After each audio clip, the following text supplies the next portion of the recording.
Penn School had its beginning in the dark days when slave ships discharged their cargoes of primitive Africans, bootlegged across the Atlantic long after the outlawing of the trade. And it was here on these islands, occupied during the early years of the war by the Union forces, that emancipation first reached the southern cottonlands, and beginnings were made by Negro freeholders on their own small plots. A great human responsibility developed from the freeing of these simple, carefree, dependent people, wrest from their native life and marooned in ignorance under slavery. Freed, they had to be taught how to live as free men. Penn School has demonstrated the power of the school as a social dynamo in its all-year rhythm, its island-wide reach, its ministration to all-round wants and aspirations of the simple folk, its release of the organic strength of the community.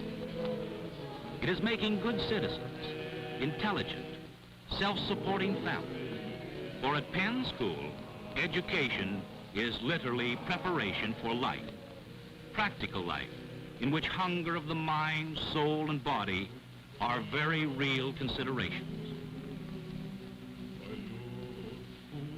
These are the people of the Sea Islands, deeply religious, happy, industrious, good citizens, who look upon Penn School as having brought to them the first true emancipation of the Negro race.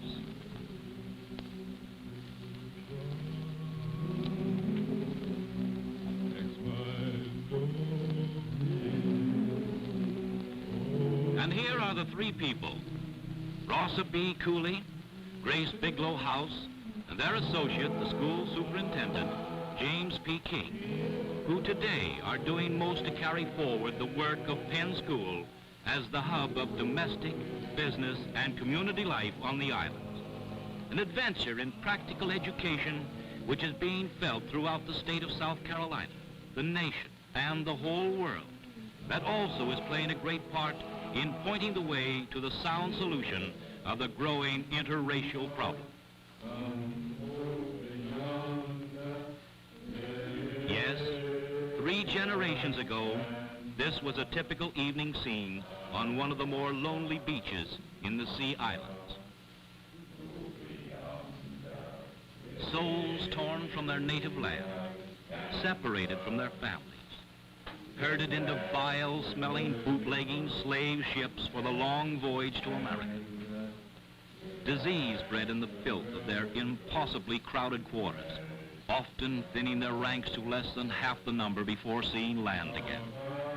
Then, chained together like wild beasts, beaten and driven by heartless overseers, they staggered onto dry land again, bondage, to work long hours in the fields of great Sea Island cotton plantations that made these islands famous. Women as well as men worked the long hours in the field. But these were a stalwart people. This woman, for instance, who wears a cord around her hips to give her strength.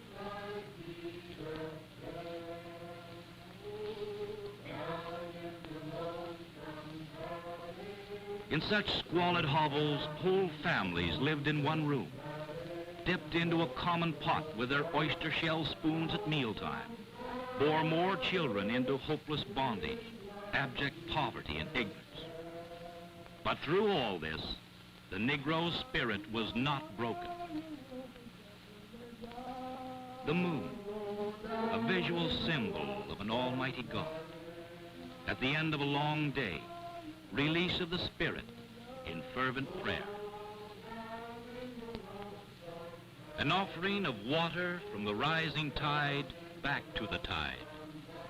Praying as her mother taught her, pouring out water to the full moon.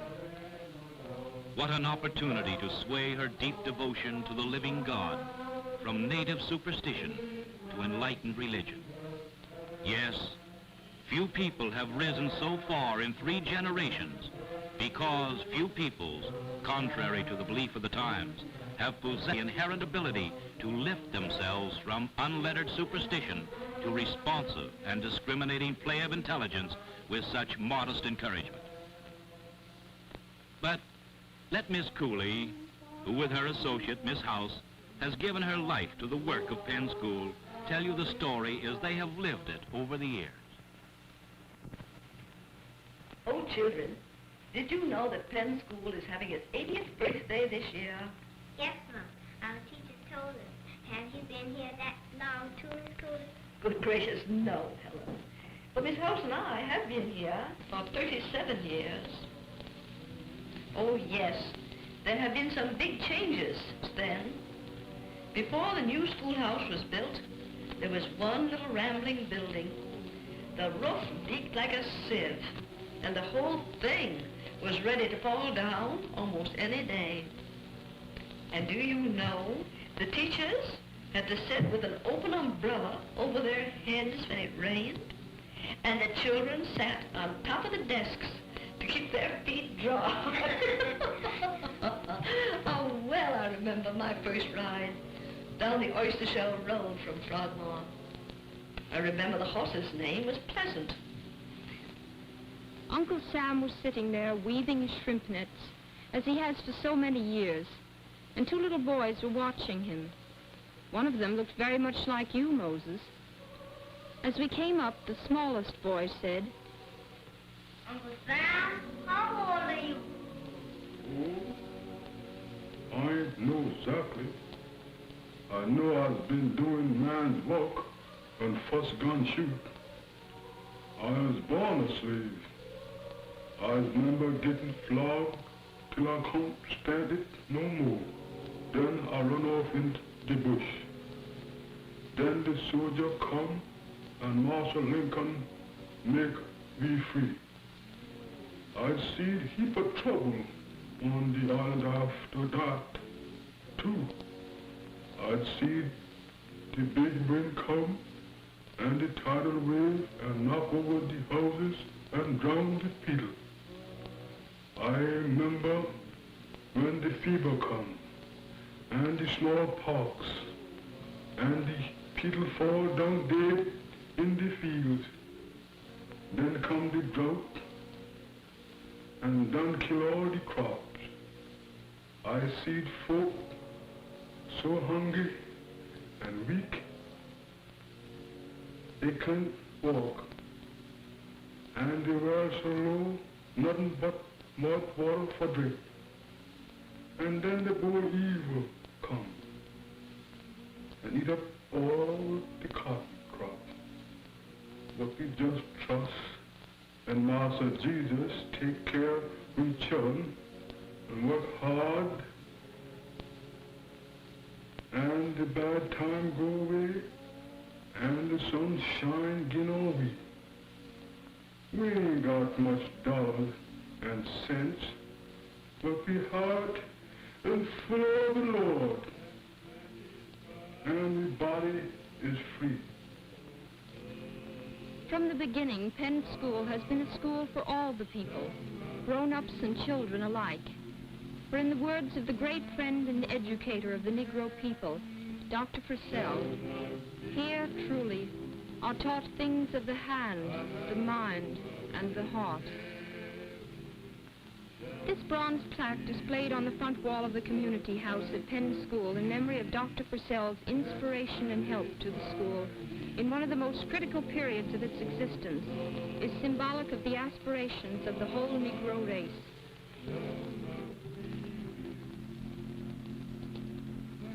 Things of the mind and hand. The first of these is the soil. It was natural for a people who looked upon the new book learning as a release from the drudgery of field slaves to regard the teaching of modern farming methods with little enthusiasm. In fact, the whole program of vocational training of these people might have failed had not the teachers carried the school to the farms, both through student activities, which involved planting their own school acre, set aside by their father for their use, and through the visiting of the farm by the school teachers to spread better understanding of the aims and benefits of their endeavors. Today it is a regular sight to see a large group of teachers going out to the farms to carry on this work. Here we see Philip Seabrook, a former Penn School boy who is now teacher of agriculture, employed jointly by the state of South Carolina and Penn School, stopping off at a farm to show one of his students how to measure his school acre. The teacher and student discuss with the boy's father the ground he is to be allowed for his own school acre. 70 paces and a stake goes in, then 70 paces more as each corner of the acre is marked off. Arithmetic of the classroom given a very practical meaning in the field.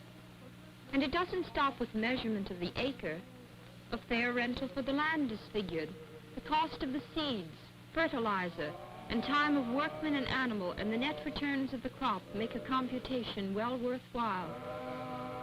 The influence of this homemaker has been great in the life of Ireland farmers, not only through the education of a new generation in modern farming methods, crop rotation, replenishment of the soil, and so forth, but the direct comparison of the productivity of the student's acre and that of his father's land has done much to win over the adults to more progressive farming practice. Of course, the home acre is the practice acre and does not always turn out 100% successfully. It reflects the amount of learning each student has absorbed on the school farm, the testing of the soil, of the seed, planting methods, fertilization, the study of the crops that are soil builders and those that are the soil robbers. Nevertheless, the keen competition encouraged by the Corn Club, which is made up of all agricultural students with home acres, usually shows gratifying results. Better farm animals, too, are helping in the revolution of the farming system at St. Helena. The scrub stock that for years had been allowed to deteriorate further and further until cows were half the size and gave only a fraction of the milk expected of well-bred stock was one of the most serious deterrents to profitable farming on the islands. Razorback hogs ate their heads off and put on little meat. Poorly bred and graded chickens produced hardly enough to warrant their keep. When our school farm was carved out of land that had not seen a crop, the tasks of overseers had kept these boys' grandfathers on those same acres. A Penn School trustee sent a purebred bull down to the school, and we began to build up a small herd of cattle. Our purpose not only to demonstrate to our agricultural students what could be expected of good cattle, but this herd was to be the nucleus of an island-wide herd of improved stock. Here we see the marked contrast between the typical scrub cow of the islands and the well-bred replacements that are now being introduced onto more and more St. Helena farms each year. As the school farm herd increased, modern silos, milking sheds, and barns were erected, mostly through the skill and labors of the boys' carpentry and masonry classes, under the supervision of Hampton graduates, the school's vocational instructors. The oyster shell concrete work going forward to song and laughter as the boys often used their own ox carts to carry sand and oyster shells from nearby rivers and the oyster canneries. The carpentry work ringing with favorite spirituals punctuated by staccato hammer blows. Building for the future is the spirit of school and people of the islands. Building better citizens, better families, better farms, better stock, a better life. And this building for a better life begins early in life at Penn School. Meet Henny Penny. She teaches the mysteries of the chicken and the egg to 5- and 6-year-olds. Thus is the child's farming begun. They feed Henny Penny grain and green stuff and water. They count the eggs she lays. They learn how to keep her healthy and well. They watch her set upon her eggs and hatch her chicks for a new generation of Henny Pennies. And most of all, at their early age, they catch the full significance of her name. Henny Penny is an important source of food and income for the island people. Then tiny heads, weary with the weight of learning, succumb to the Sandman at nap time. Each has a mat to spread upon the floor. They sit upon their mats and sing their favorite lullaby until one by one they rest their little heads in blessed slumber.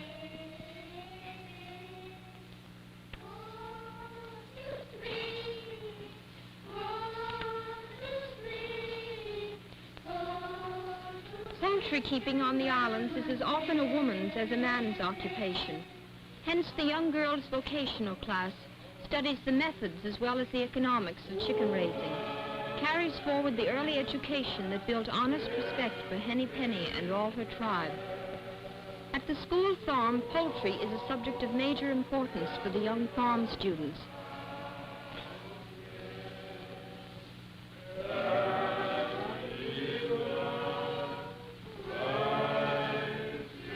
Not only the proper feeding, treatment for common diseases, proper housing, and so forth are stressed, but the teacher shows the student how to cull the flock by measuring the growing chicken to ascertain which will be prolific layers. In back of the better home, of which we will speak a little later, is the garden of the older girl vocational students. Here again, the house garden is the woman's province, to raise vegetables, not only for the table, but for preserving for the household's wintertime needs. Preparing vegetables for canning is under the direction of the school's home economics instructor, who also instructs in the cooking and serving of meals in the better home. Literally tens of thousands of jars of foodstuffs have been put up on the islands since this home economics course has been in existence, all directly creditable to the efforts and instruction of Penn School women. Women who have been the hub of much of the advancement on the islands, women who stand as the spiritual anchor for their mates, women who work in the fields and thank God for the right to be free, to work their own acres, to reap the harvests, not only of food, but of self-respect, independence, peace of mind, soul, and body.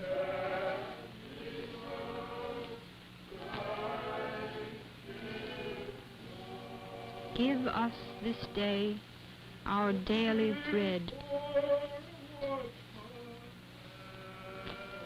Things of the mind and hand.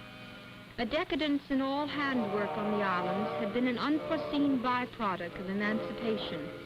Trained skills of the slaves were lost.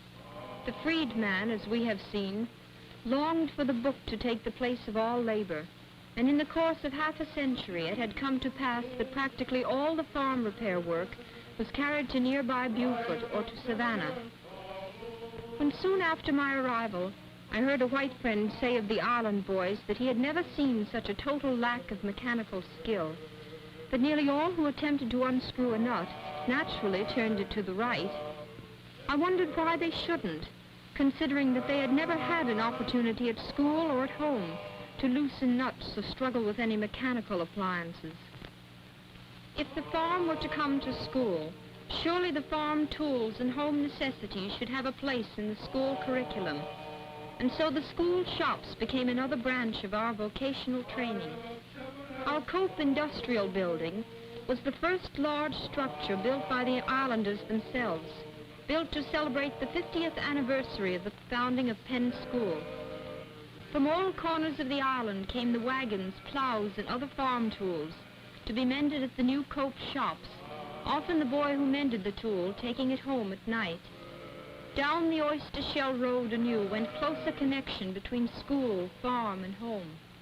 Not only did the blacksmith shops mend the tools, the carpenter shop took its important place in the scheme of life, the young carpenters sharing in the building of many of the better homes for the islands. All the work in these shops has been teaching the real things in life. Tools have joined the pens and pencils of the classroom. The young farmers have moved up from the primitive hoe to the mowing machine.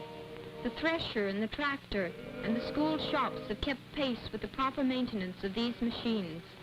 They are learning welding. They are learning how electricity should be handled through practical experience in electrical maintenance work at the school. They are learning how to run a water system, the incubators, and how to crush the sugar cane and make cane syrup. The young cobblers and harness makers have been repairing shoes to keep hundreds of children in school. They have seen the transformation from crude leather straps mended with strings to the best grade of harness. Upholstering is also an activity in the Cope Industrial Building. It must be kept clearly in mind that Penn School is not merely an agricultural school or a trade school. All of the less novel but equally essential academic subjects are taught and form the backbone of the child's education. The farm and the shops play their part in equipping the boys and girls for life in the country with ideas of leadership in homemaking, farming, and those who go off island are better prepared to meet the realities of life if they have been meeting them all through their school course. When the great hurricane and tidal wave visited the Sea Island several years ago and caused so much loss and suffering among the people, the Red Cross and the government stepped in to help them onto their feet again. One of the activities being carried on at that time was the making of mattresses from materials supplied by the government and fabricated by native islanders. The craft, inaugurated in this manner, has been continued. More than 1,200 of these mattresses have been made to date at Penn School from fresh, sweet, snowy cotton, beaten into downy fluffiness by willing and experienced hands. The girls' sewing class is of major importance in island life, for here these girls not only are taught the fundamentals of sewing, so essential to any home, but they are shown how to make useful things from what otherwise would be wasted materials, salvaging, dyeing, and remaking old dress materials into new garments, the making of rag rugs and draperies from dyed flour sacks, and so on. It is the economy of the islands that everything must serve some useful purpose, for with so little money income on the one hand, and a people with an instilled, earnest desire for better living on the other, only by great ingenuity can both ends be made to meet. One of the first classes to be started on industrial work was a class of boys who had learned to weave the island baskets. This bit of industrial work is not only a holdover from the old days, but has an African origin. We had found Alfred Graham, one of the plantation craftsmen, who had held on to his gift, using rushes that grow in the tidal rivers and sewing them with strips of palmetto. He had learned to make baskets from his African uncle, and in turn passed the skill on to his grandnephew. From the first work baskets, the shop has taught the children of today to make scrap baskets, clothes hampers which are sometimes beautiful enough for a museum, and wood baskets such as we found used on the farms. In addition, many types of smaller baskets, hot pads, coasters, and other articles are now among the regularly made items.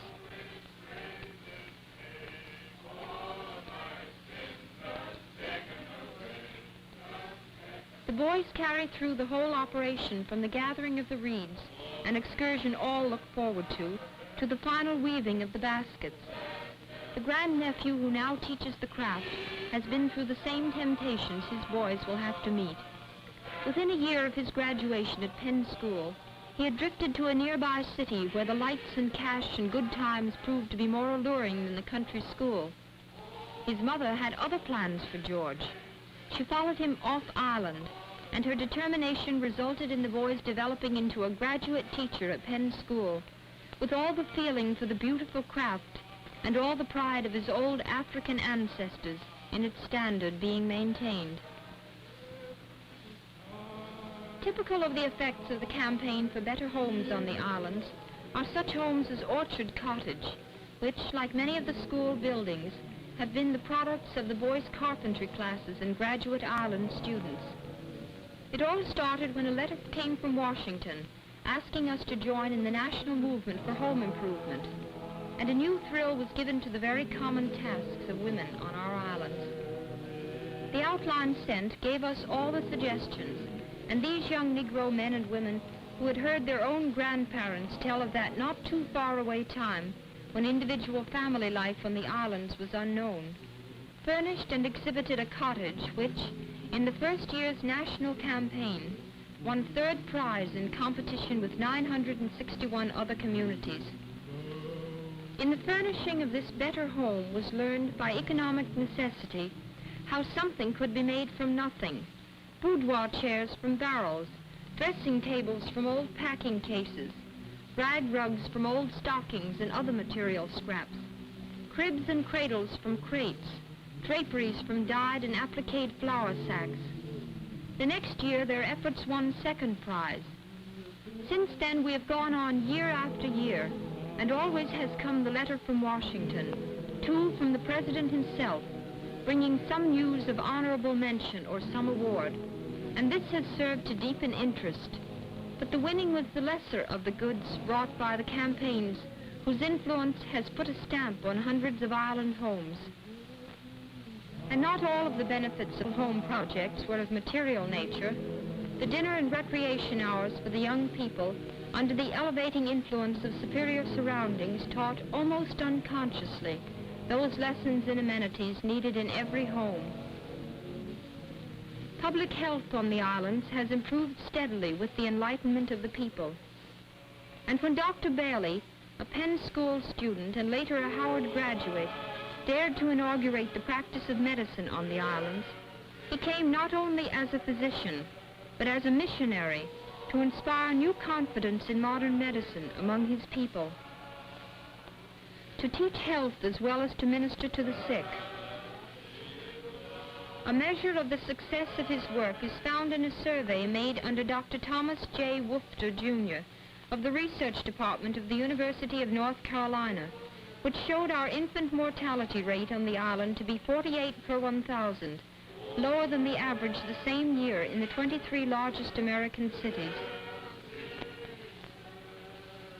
And speaking of public health, one of the activities which has done most to offset the former detrimental superstition of the islands, that of the fear of night air, which previous to screening brought the malaria mosquito, has educated the people that air is a paramount necessity to health. An interesting science class experiment shows what lack of oxygen will do to a flame, likened to a human life itself. In the miniature house, plugged windows and other ventilation means smother the flame of candles, put them out like human lives. The effect of this lesson has been great on island inhabitants. But all the activities of the school are not serious. Young boys and girls who have the native African urge to dance express themselves in folk dances that have been developed over the years into historic displays of the inherent rhythmic art of these people, such as this dance which celebrates the harvest of the cotton crop. The great desire for learning evidenced in the very beginning, when newly freed slave men, women, and children flocked into the school singing the old plantation spiritual, "I would like to read, like to read, like to read that sweet story of old," is characteristic of the devotion the island people have always had for Penn School. In the early days, the children often came to school weary before the school tasks could begin, the boys and girls having walked from 1 to 9 miles to get there, or having rowed up the tidal rivers.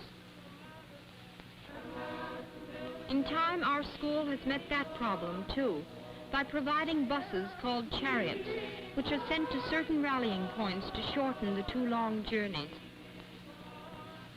Penn School being primarily a day school, these buses take the place of dormitories in a measure, and children continue to be a sort of rural newspaper as they carry the news from school to home every evening.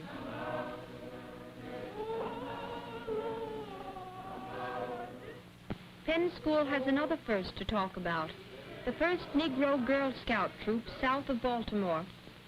Here, in true Scout fashion, is taught character and morale, sugar-coated with plenty of plain, ordinary fun.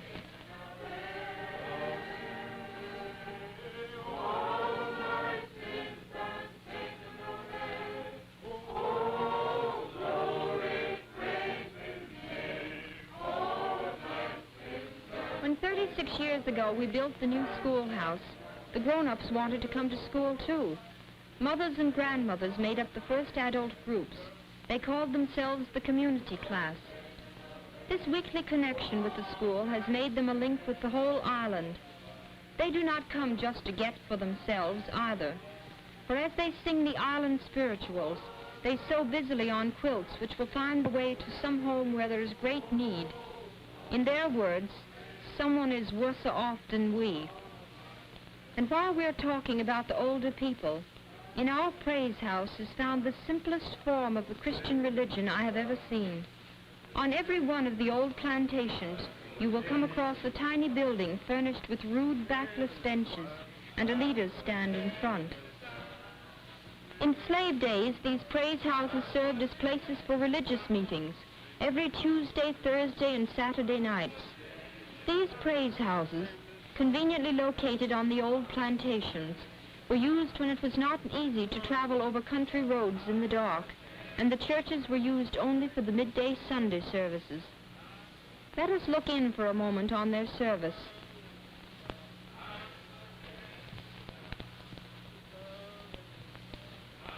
Dear Master Jesus, we all beg you, come make us a call this here day. We is nothing but poor Ethiopian women, and people ain't think much about we. We ain't trust as any of them great high people for come to we church. But though you is the one great master, great too much than Master Lincoln, you ain't ashamed to care for we African people. Amen. Come to me, dear Master Jesus. Shouts are occasionally held in the praise houses. They grow less frequent as the years pass. Evidently, these were a link with the old African days, changed in America to fit into the new religious life they adopted so promptly. They start as the praise house meeting is breaking up with the singing of the old spiritual, "Oh, my sister," or "Oh, my brother," as the case may be, as they circle around welcoming their neighbors. The watchful leader sees to it that no one crosses to foot, for that savors too much of the worldly dance. Our singing, our working, and our worship go together. It is easier to chop wood to the rhythm of an old spiritual.